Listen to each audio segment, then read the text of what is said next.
Baseball Theory Edition. We'll get into that a little bit later. But I'm Jeff. I'm Tom. I'm Kim. And this is the Three Old Reds Fans podcast coming to you from Studio 82. Down the street from our good friends at Beans in the heart of Cedarville, the famous birthplace and final resting place of Reds pitching legend Bumpus Jones. Now, if you subscribe to us on your favorite podcast app or website or Spotify, thanks for being one of the most loyal Reds fans ever. And we are back up to a 5-star rating on the iTunes Apple Podcast app. Bet you didn't know that, did you? I think that's because all three of us went out and gave ourselves ratings. We were sabotaged. We were sabotaged at one point, but we'd love more ratings and reviews. So we got back up to 10. And the person who sabotaged us was the one you were thinking of having on this show. I think. Yeah, we might still do that. But so we got a review by somebody called Mr. Cedarville. So who do you think that might be? Dick Walker. No, it could be our friend that we were talking about, but it could be somebody else.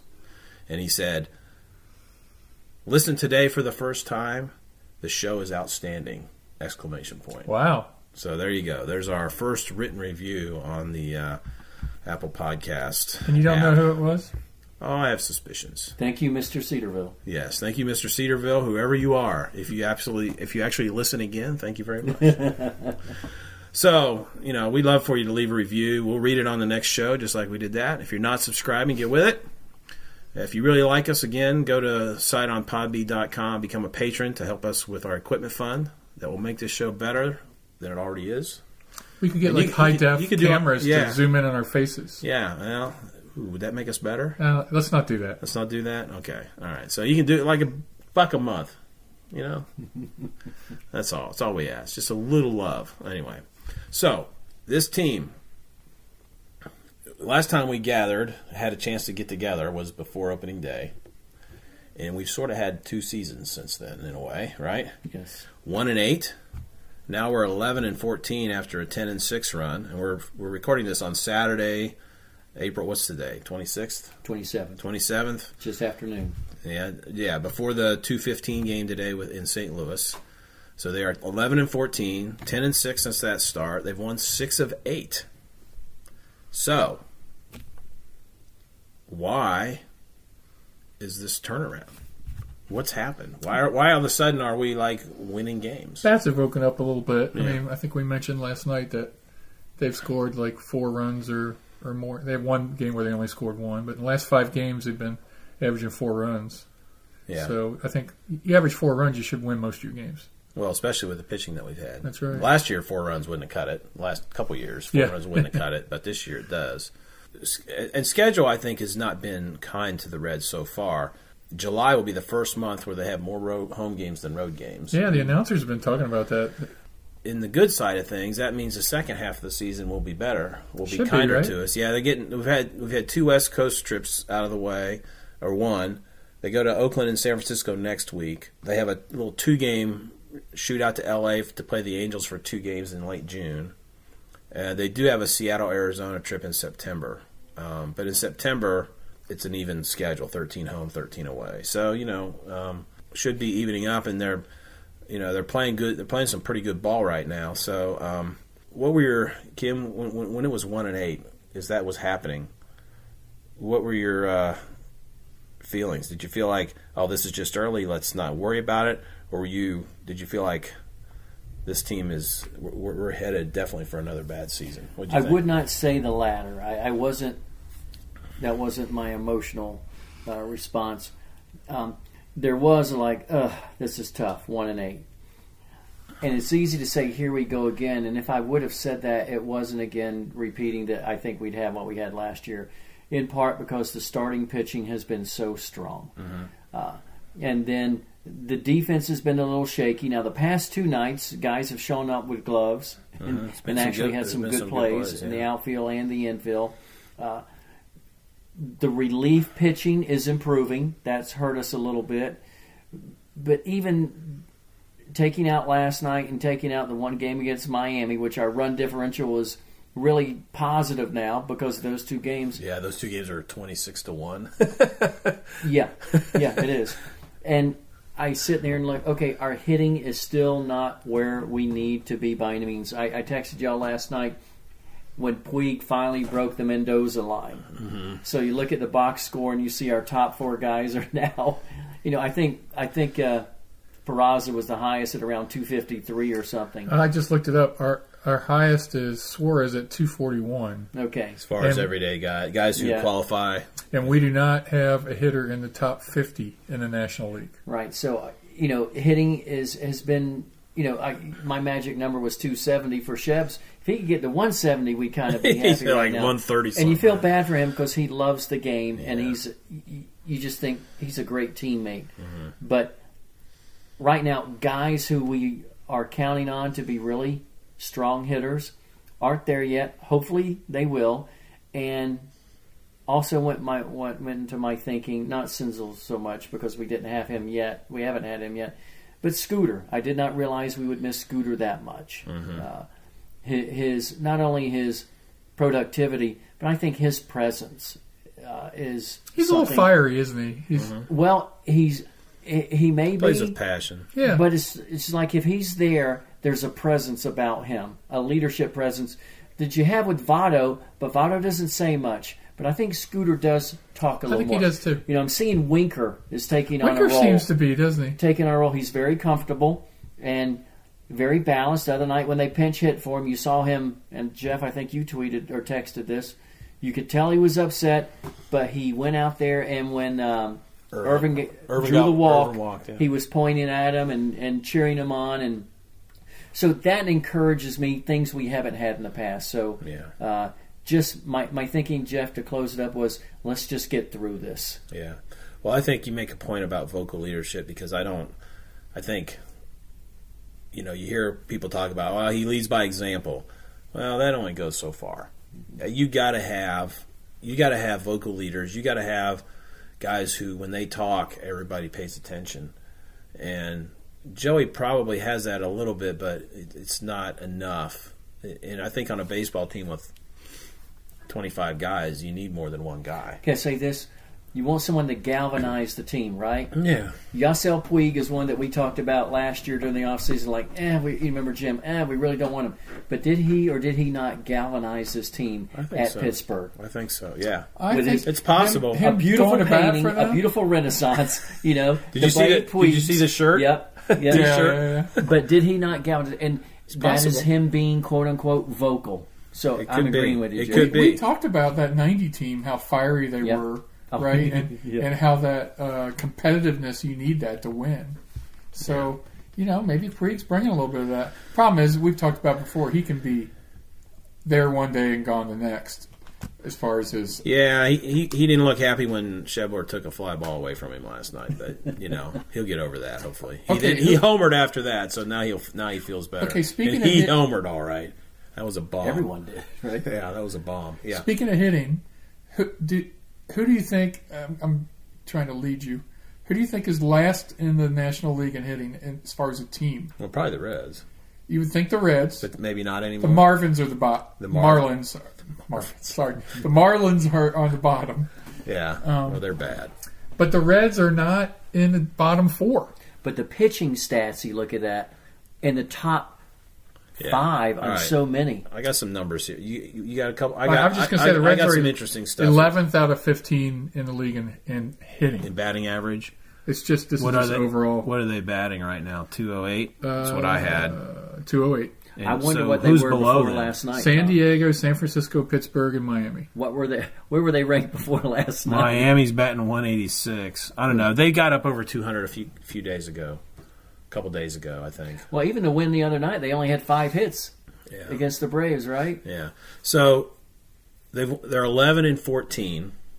The interesting thing about the National League, there's only one team with a worse record than the Reds in the National League still, which is the Marlins, and they're tied with maybe the Giants or somebody at 11 and 14. Because the National League, but if they were in the American League, there's like 6 teams worse than them. Red Sox are worse. So the National League, there's a lot of everybody in that range of 500 within three games of 500 both ways. So it's an interesting, a lot of parity in the National League right now, I guess as you could say. So their team, here's some offensive numbers as a team for you. Their slash line, 208, 280 on base, and 388 slugging. Wow. And their WAR as a team is negative 0.2. Oh my! How in the world are they 11-14 with those numbers? Right. Well, we know the answer to that, and that's pitching, which is number one in the National League is Luis Castillo at 2.3. Yeah, and their overall ERA is 3.15 right. as a team, which is number one in the National League. 3.15. So here, and I broke it down by starters and relievers here. I looked this up on that's cool. Fangraphs. So starting ERA is 3.01. They're only giving up 0.8 home runs per 9 innings. And we know last year, I'd have to look back, but I think it was like closer to 1.5. It was ridiculously high. Their strikeout rate is 26.9, so more than 1 out of 4 guys coming up to the plate are striking out, and that helps. They have a 3.3 WAR as a starting staff already in 134 innings. Last year, the whole season, over 800 innings of starters, their WAR was 5.7. We don't even have. They're already halfway to that, and it's still April. We don't have all of our starters back. Yeah, but Molly's been solid. More than an acceptable fill-in so far. Relief core is 336, 0.74 home runs per 9 innings. So we're not giving up home runs. When you keep the ball in the park, makes a huge difference. Maybe it helps we haven't been a Great American very much. Well, it could be. 23.6 K rate. They have a 1.1 WAR in 85 innings, and last year their WAR was 2.6. So what a difference. We're so far ahead of schedule of last year. When you look at that WAR number, that's an interesting thing. We would not even have dreamed that the pitching would have been this good and the hitting this bad. Would you? None of us would have even. That's the unpredictability nature of sports and baseball, especially. You don't. I mean, you know, certain guys in basketball are going to have certain scoring averages, right? You know, guys are going to get the good rebounders are going to get their double rebounds, their double figure rebounds a lot. Certain guys are going to throw for 3,000 yards, but you don't know if Joey Votto's going to hit 300. You don't know if felt like we did. Yeah, it's unpredictable. You don't know. Who saw? What was one of the things we talked about in the off season? The guys last year who really stepped up and made us take notice, and it's like, well, we're going to get a good year out of that guy. Peraza, and he's been terrible. Yep. He's had a few things here and there. He had a bomb last night. He had a big double the other night. He's not hot yet, but he did have 2 hits. Showing some signs of maybe he's going to snap out of this. And it'd be great. It'd be great when Scooter comes back to say, wow, we got Iglesias who's really good with the glove, and he's still hitting decently. Peraza's gotten hot. Now we got to get Scooter in the lineup. What are we going to do? Great problems. What are we going to do in a week to 10 days when they're going to bring him up, especially with the way Schebler's been hitting? Who's going down? Are they going to send Schebler down? Are they going to send Irvin down? They'll probably send Irvin down. I don't know what they're going to do. I was going to ask that. How long can we go with our hitters being so bad? Can't last much longer. Eventually, you have to. Well, can't last. But eventually, you have to make a move. Oh yeah. You can't. It gets into May and June. Well, I think with what I just said, I think with Schebler struggling like he has, and Senzel being groomed to play center field, I think that's going to happen. Is Senzel back playing yet? Oh yeah. He started playing Tuesday. Good. Had a couple hits. Ran down. I saw a highlight of him running down a ball in deep center field. Someone even tweeted the other night he grounded out to third, and his speed to first was like 4.1. So they said the comment being, if you were worried about his ankle, don't be. Yeah, because that's good. That's a good time to first. So. And Josh Van Meter, right? Is it Josh Van Meter? Van Meter has been hitting the ball really well. Right. Well, the thing is if you're, no matter how much we like Shebs and even Winker out there, eventually, if they're hitting 200, you got to do something. A minor leaguer's going to have a shot at doing better than that. Yeah. No matter what you've said, well, Senzel hadn't proven anything at the major leagues. I bet he can hit 140. That's what I was going to say. That's my point. Yeah, exactly. So, he's going to get his shot. It's going to happen soon. Look at all the three guys came up yesterday. 3 of the top prospects in Major League Guerrero. Who had a great start. Keyboom. Who's the guy for the Nationals? Spencer Keyboom, or I don't know how you say his last name. It's an interesting name. And there was another guy that got called up somewhere too. Somebody tweeted. I saw a tweet. Is Senzel the number one prospect in the minor leagues now? Might be, because he was like 4 or 5 on the list overall, maybe 6, something like that. So all of a sudden, these guys getting called up there in front of him, he keeps getting higher on the list. So could we say that in terms of pitching, really the key has been the maturation results of Molly and Castillo? Because remember, when we picked up Wood, who no results yet, Roark, and Sonny Gray, we were all saying we got number 3s at best. And we kind of were like, we need a number Dallas 1. Keuchel, do you go out and spend the money? And look what this starting staff has done. Roark's a mystery man. How that guy can struggle through 5-6 innings and give up 1 run and labors through every... The other night they're talking about him. If you looked at him, his cap... The perspiration on his cap was almost towards the crowd. And it was only in the 3rd inning. And it's not even July. This guy just battles, and he gets, somehow or another, his ERA is very respectable. 3.2. Yeah. So and I that's just look who he at is. it. That's who he is. Castillo, obviously, 1.23. And the other night, started out, and he was all around the plate, around 20 pitches in the first inning. He's like, And as the game wore on, he improved. And it's like you're watching this guy evolve and maturing right before your eyes. Yeah. He's a veteran. Molly's taking a slight, if you would, shuffle back from where he was the first 2 or 3 starts. But overall, how could you? He's still really young. He's still consistent.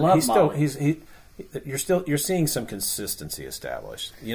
Nobody's going to go out and shut people out for 6 innings every time they start. Nobody's going to hold everybody to 1 run every time they start, unless your name's Luis Castillo. Then you tend to do that. But otherwise, it's like last night. They're up 4-0. Bullpen gives up a run. Bullpens give up runs. They're allowed to do that once in a while. I mean, it happens, right? But they didn't give up the big inning. That's what I was afraid of. They didn't give up the big inning. They didn't just sort of all of a sudden it's a 4-3 game. Of course, the way they finished the game, it wouldn't have mattered. But but yeah, there's consistency there. There's not perfection, but there's consistency. I think the biggest acquisition was Johnson, the pitching coach, overall. Could be. Because talking about Molly, last year, one thing Molly did that surprised us all at the major league level, which he had not done in the minors, was issue base on balls. And this year his walks have got to be down. And then lastly, I have to say Robert Stevenson has just how about that? Been lights out. He has. So how do you guys feel about Bell's managing techniques with the way he's shuffling lineups around? Let me give a shout out to a guy here. You nice segue. So one of our Twitter followers, Dalton, who is at Daily Dalton, he says, "What would you grade Bell so far in this season?" So, Tom, since you brought it up, what grade would you give him as a manager at this point? So surprisingly, I would give him an A- because I feel like he's doing everything he can. Remember how he got himself thrown out, 3 times already? Twice? Okay. And, Jeff, you're more than I am, but I'm kind of an analytics guy, so I like the idea of him shuffling the lineup according to what the stats say, because over a course of 162 games, it works. You're going to have isolated nights it doesn't work, but statistics are statistics, and over 162, they're going to work. So I give him a good grade so far. Yeah, we've seen Casali batted leadoff one night. How about that? Was crazy. He's got Votto batting leadoff. He had Winker at the top. He's put Winker more as the 3 and now. Winker's been down to 7. And Winker's batted 7. Exactly. He's been pinch hit for. He's been on the bench a couple nights in a row once. And another reason I give it a good grade is because this shuffling around could get players really frustrated and uncomfortable, right? But I don't see that. Well, also, it gives the guys who don't normally play, it keeps them involved. Yeah. It keeps them fresh. Keeps them ready. And it, you've got the depth to do it. Yep. Because they went out and signed Iglesias and Dietrich. And Dietrich's, I don't even think Dietrich's batting 200, but he's had a bunch of huge hits, right? Yeah. He's been good. Farmer's had 2 or 3 homers. He's got like 3 homers. And then one of them was a pretty big one, as I recall. And Casale gets key hits coming off the bench. Yeah. And so you go 8th, 7th, 8th, 9th inning, and all of a sudden, there's Jesse Winker pitch hitting, or there's and Kemp hasn't been good, and he's hurt now, but still, you got a Matt Kemp or somebody coming in to pinch hit versus some guy who's just some guy who just some guy who's just a AAA guy who's getting his shot finally because we need a guy up here. About Alex Blandino, and Blandino is out. So Kim, what grade do you give Bell? I'd say a B plus.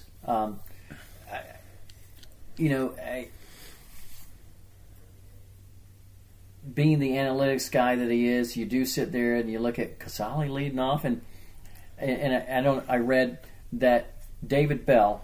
First of all, I think he relates well with players, a team, and I think he relates well with men, adult men. These players, he texts them the lineup the day before the game, so you're ready. You don't come to the ballpark wondering.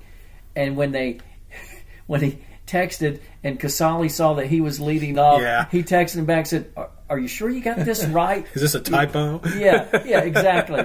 And so, communicating things that you don't normally see on the field, like that texting ahead of time, keeping guys ready, keeping guys fresh. I think he gets an A for that automatically. I am a little confused sometimes when he pinch hits guys and this, that, but you know what? As Dr. Don Callen says, no one knows the team better than the coach or the manager. Doesn't mean they make the right moves, but no one knows the team better than the coach. And you leave it to Bell. He makes moves, pitching. What was one night? Then we have two relief pitchers that throw one pitch each to a different batter or something like that. Well, Garrett came in one night in the middle of an inning, got like the second out on one pitch, and he took him out. Right. But you can't argue with 1-8 start is tough. And I hate to use cold weather, but that's tough to play in. But the argument is, well, the other team played in it too. But 1-8 start, but now we're at 11-14. I think David Bell's staying steady. He's staying the course. And we really need someone like that at the helm. Jeff, before you go, did you hear the announcers talking last night about how before every game they have routines now where they have a hitter's analytic meeting and a pitcher's analytic meeting before every game? Scouting report stuff. So, do you think they've had that in the past? Not as much. I know that pitchers meetings are pretty common. I mean, when I was talking to the Dragons pitching coach last year a lot because I was covering a lot of games there, and Hunter Green was pitching a lot, and Seth Etherton is who pitched a long time ago for a little bit for the Reds, and he's the pitching coach, and so sort of through all those interviews I began to hear about how their meetings that they have, and it's not just the guy that's starting that night. I think it's all the pitch. A lot of the starters will be in there together, or whoever's going to maybe, if there's a guy who's not going to pitch that night because he's pitched 3 nights in a row, maybe he's not in that meeting. But I think they pretty much 3 or 4 game series, so they might as well. I think they pretty much meet at the start of a series to talk about the hitters that team has. I think they do it pretty much on a daily thing. Certainly, the guy starting that night is there talking, and they're looking those things over. Now, how much they do this with the batters, I don't know. I haven't asked that question at that level. But I know last year in Single A, they were doing these kind of pitcher meetings, and they've probably been doing them. And I don't think that's an unusual thing. Every team gets together and talks and game plans before games in other sports. But of course, baseball happens every day, so you have to have a meeting every day if you're going to do that. So. I just got a feeling it was more than. Yeah, I think they're doing more than they ever did. That was my point. Yeah. It's ramped up. There's no doubt about that. What do you think, Jeff, about Bell? I think I'm on that A- line. I think. I think. I thought overall, I'm like some of the stuff what Kim said. You scratch your head once in a while on a move, but like you say, Tom, not everything works every night. But if you consistently do the things you think will work, you're going to come out ahead.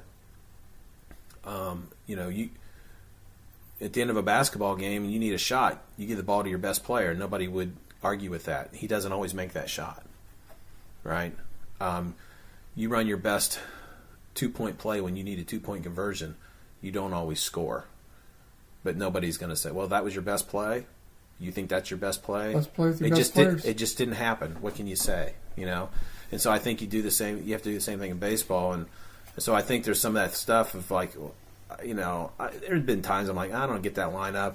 You know, there's a right-handers pitching and Winker's sitting on the bench and Kemp's playing. But that was early on. I don't think he would do that now. The way Kemp is hitting and Winker has shown some power. His average still isn't where you want it, but he is striking the ball pretty well. I think he's had some bad luck. You know, the other night somebody was pitching, and Freddie Freeman was coming up. And Freeman is a left-handed hitter, correct? Mm-hmm. And we had a right-hander in, and it's escaping me who it was. It might have been Lorenzen, and there was a guy on base.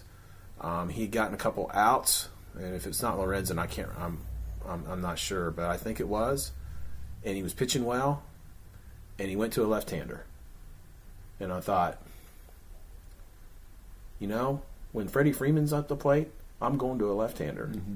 If it was the 8th place hitter, who's not a big hitter, and my right-hander's dealing, I'd probably leave him in. But when it's Freddie Freeman, right. I see that move, you know, and I think that you have to. Baseball is so situational, so that's what I'm kind of trying to do. Watch more of is what's he doing. Think about the entirety of the situation. You know, we tend to think, oh, he's pitching well, leave him in. Yeah, but think about the situation. Who's the guy at the plate? I don't care if Freddie Freeman's 0 for 10 against Lorenzen in his career. He's a really good hitter. Yep. And why not take advantage? Why not bring an Amir Garrett in?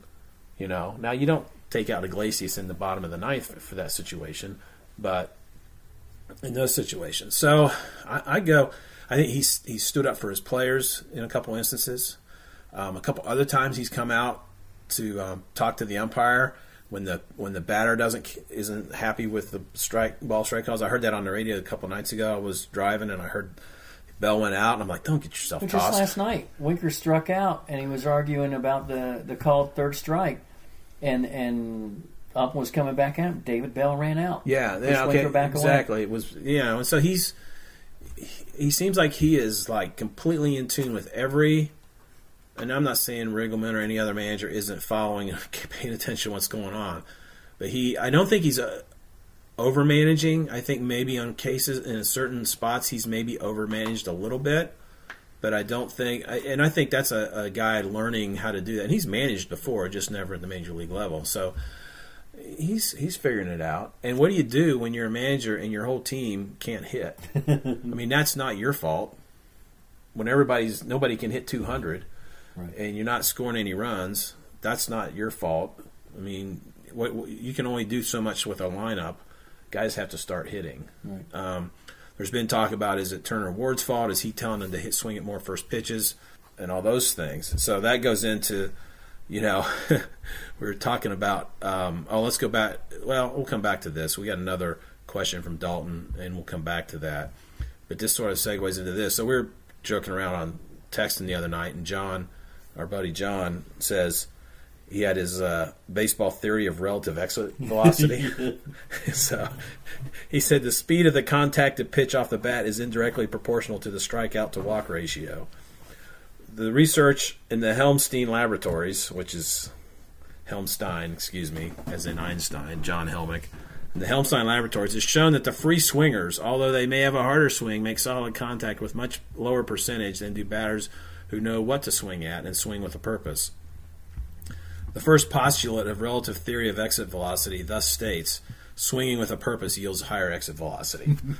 Then I said, well, that sort of correlates with the idea that there's been a whole bunch of stats out there up until, I don't know, this was 4 or 5 days ago, showing how the Reds are, if you look at down their lineup, everybody's swing percentage is, in terms of the number of pitches they swing at, is up anywhere from like 5 to 10% over a year ago. Mm-hmm. So as Turner Ward say, be aggressive, and have they taken that too far? They're pressing. And they're pressing, and that's the other word I've heard. They're pressing, trying too hard to make things happen because the first 3 or 4 days didn't go very well of the season. And so that sort of fits in with sort of his thing. It's like, yeah, if you swing at the right pitches, you're going to hit the ball harder because you're going to make contact on some pitches you shouldn't swing at. What are you going to do? And the Reds got you're going to roll them over into ground balls and double plays and pop them up, right?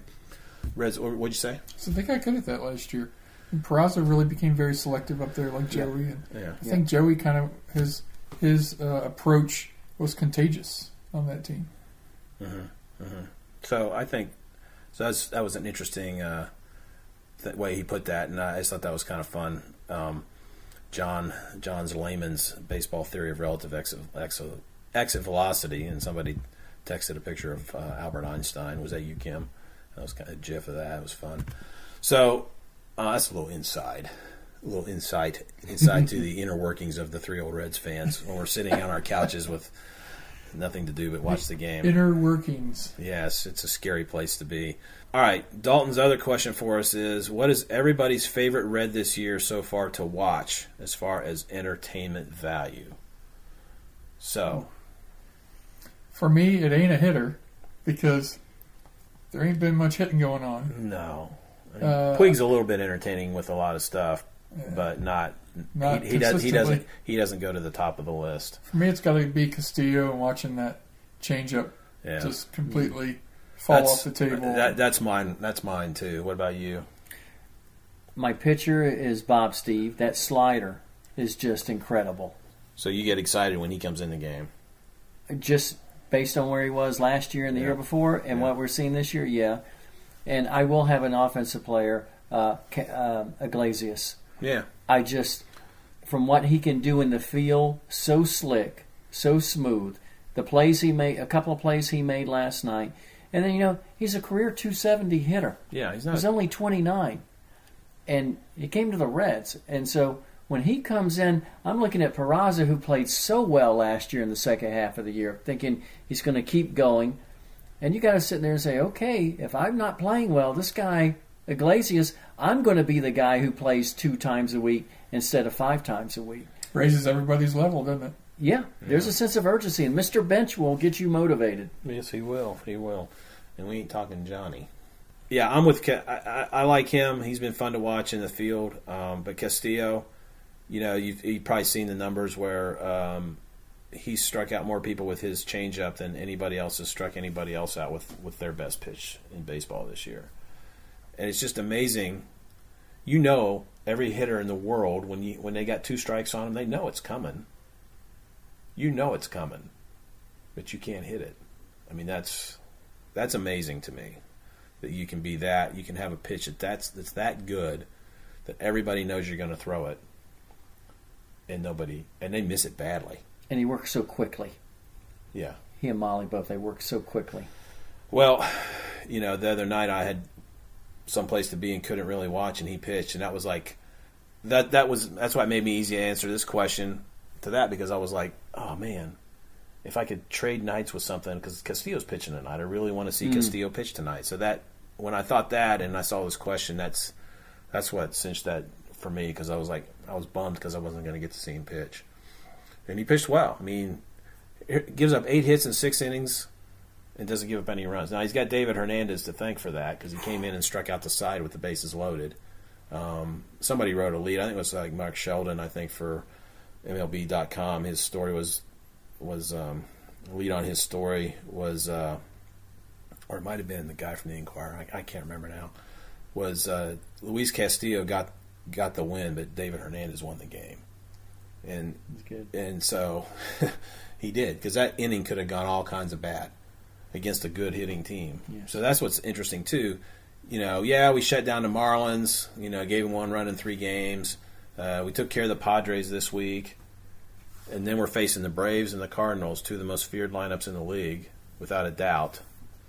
And you win 2 out of 3, and you hold them to 1 last night. Now we don't know what's going to happen today and tomorrow. They could lose both those games. Don't say that. But it's true. I don't think they will. I think they win. I think they get 2 or 3 at least. I think they find a way to get one of these next 2 games. Cardinals have been tough for us for years. It'd be nice to this year. Yeah, get their number. Would be. So, so here we are.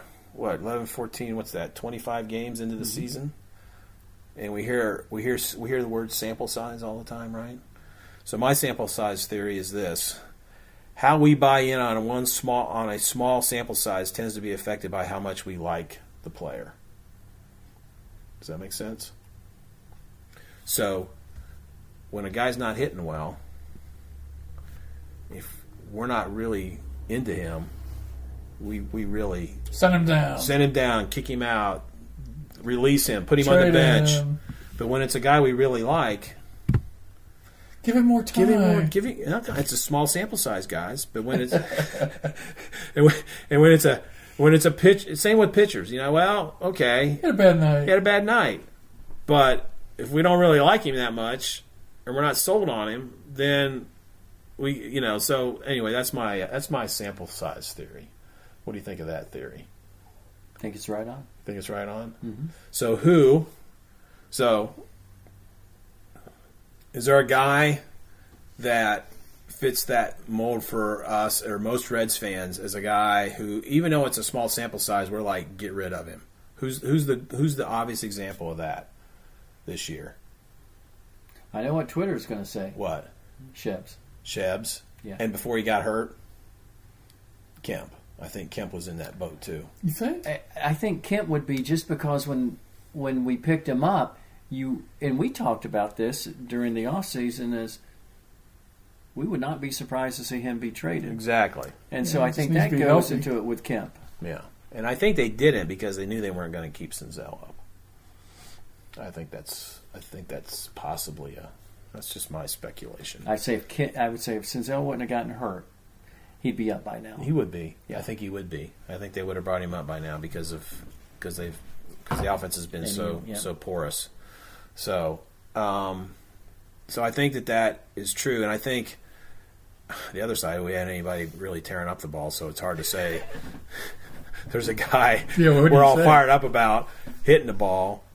I mean, we are happy about Jose Iglesias still, because the glove is not going away. We know that he's hit well enough and probably better than some expected, but it's too early to get. Honestly, it's really too early to get excited and say he's going to hit 270 all year, because he might not, but he might. But he's played 8 years before this season, and he's hit 270. So I think you know pretty much what you have with him. Yeah. Okay. So his career batting average is it exactly 270? I think so. You're right. Going in, it is exactly 270. He's hitting 284 this year. 284. Peraza hit 270 last year.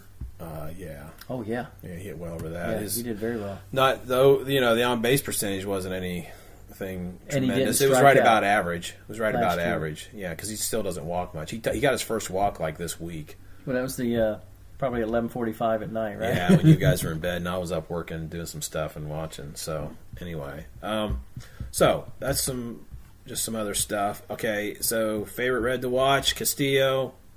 Who did you pick? Bob Steve. I said you said Bob Steve Steve and Iglesias. I had a pitcher and a position. Pitcher and a position player. And if I had to pick a position player right now, it's probably Puig, because I want to see him do stuff.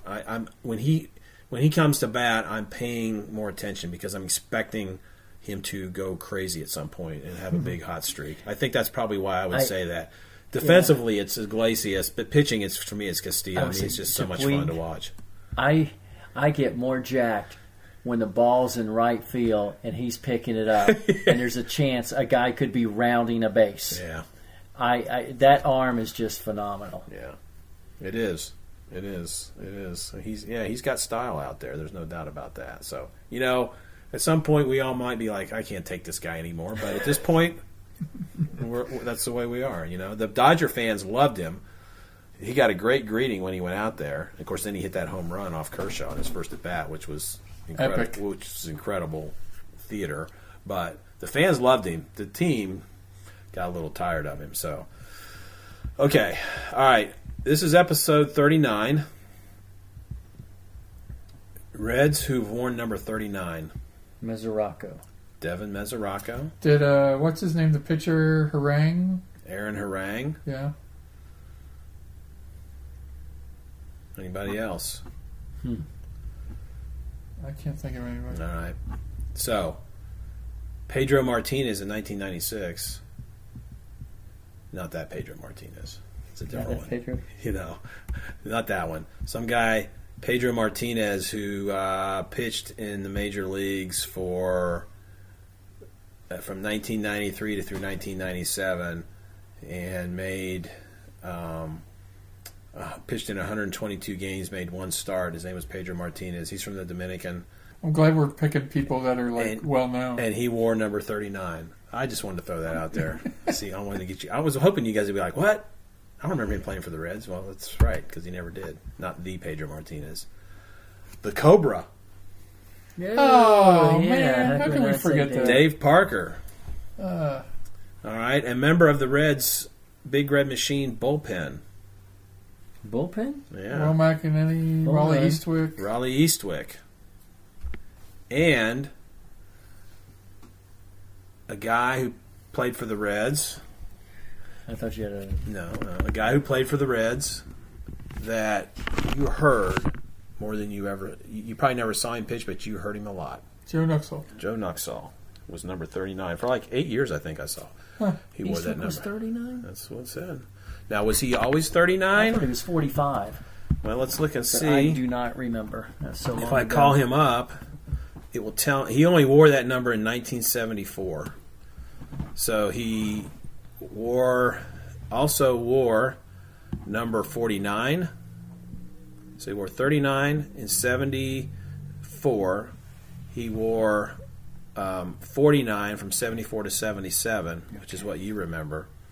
And then he went to the Cardinals. He pitched for the Yankees. He pitched for the Phillies. Wow. Pitched for the Royals. And finally the Cubs in 81. So he bounced around after that. But yeah, so 49 is probably the number you would remember. But he wore number 39 for one season. His career ERAs. 3.31. For a reliever. Pretty good. Pretty good for a career. Yeah, it's hard.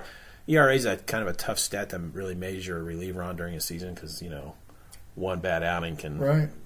You can have 12 great outings and one really bad one, and it really inflates. But over a long career, it's a little more helpful number. But so yeah, there you go. And he didn't exceed his rookie limits until 75. So in 74, he really wouldn't. It was probably a late season call up or something.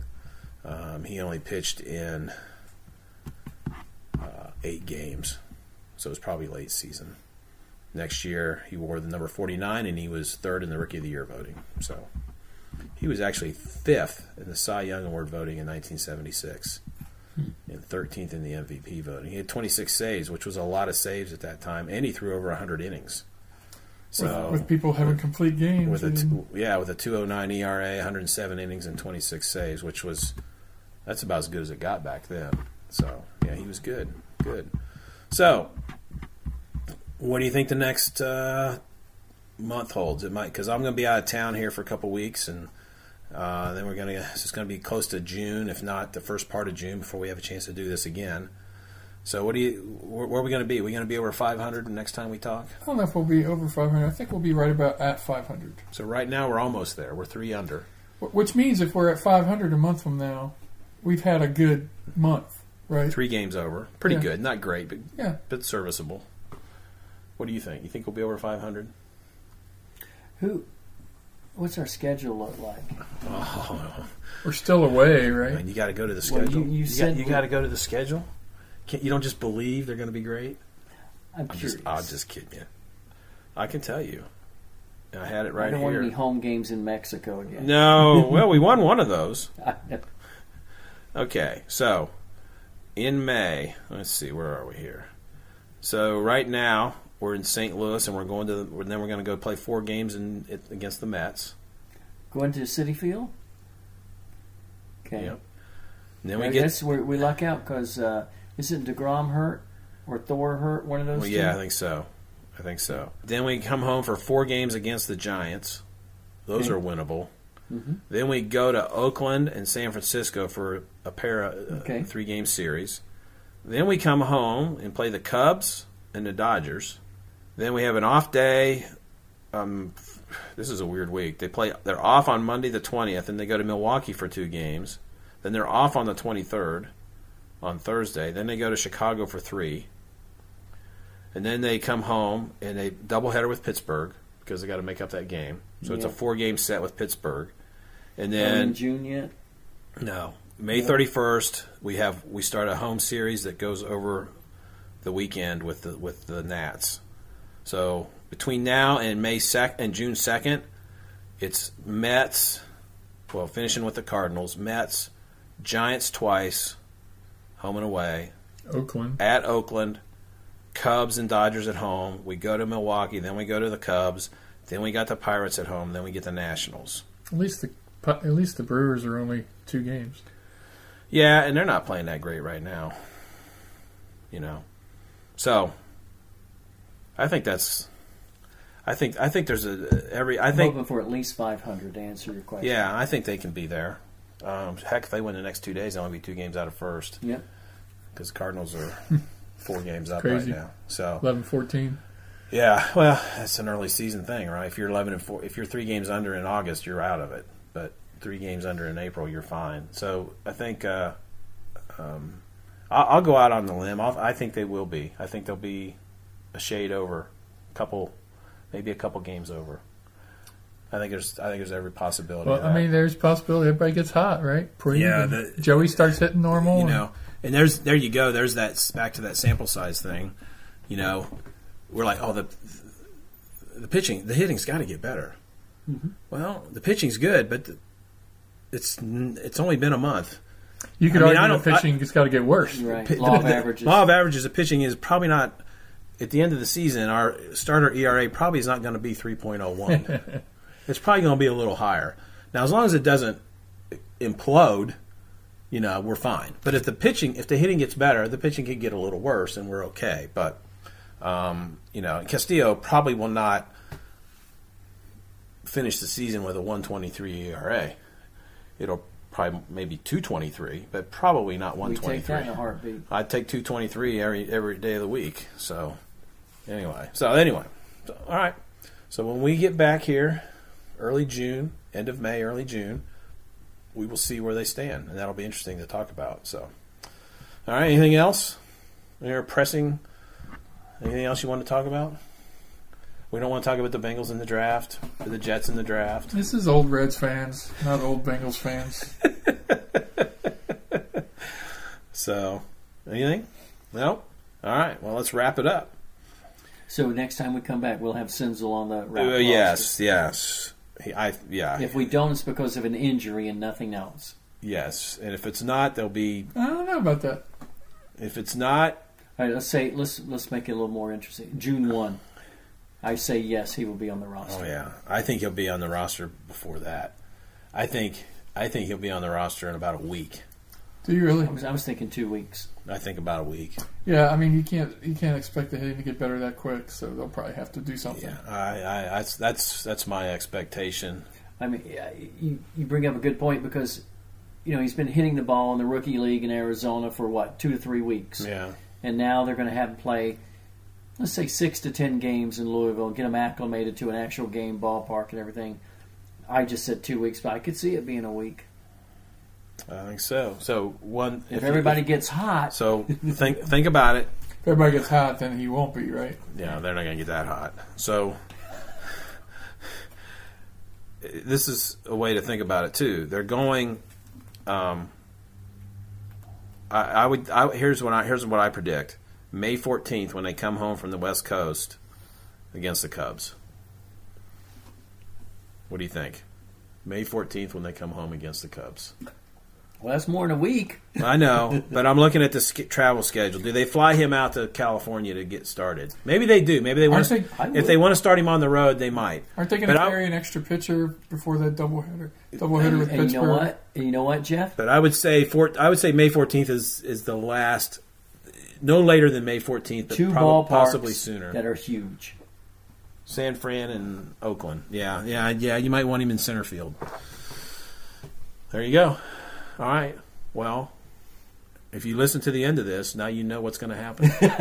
If you left us, then, too bad for you. So too bad, so sad. Yes. All right. Well, may the month of May be kind to the Reds. And this has and been the balance of April. And the balance of April, which is what, a couple days, 3 or 4 days, I guess. So this has been the Three Old Reds fans. And now for our exciting finish. 1, 2, 3. Go Reds!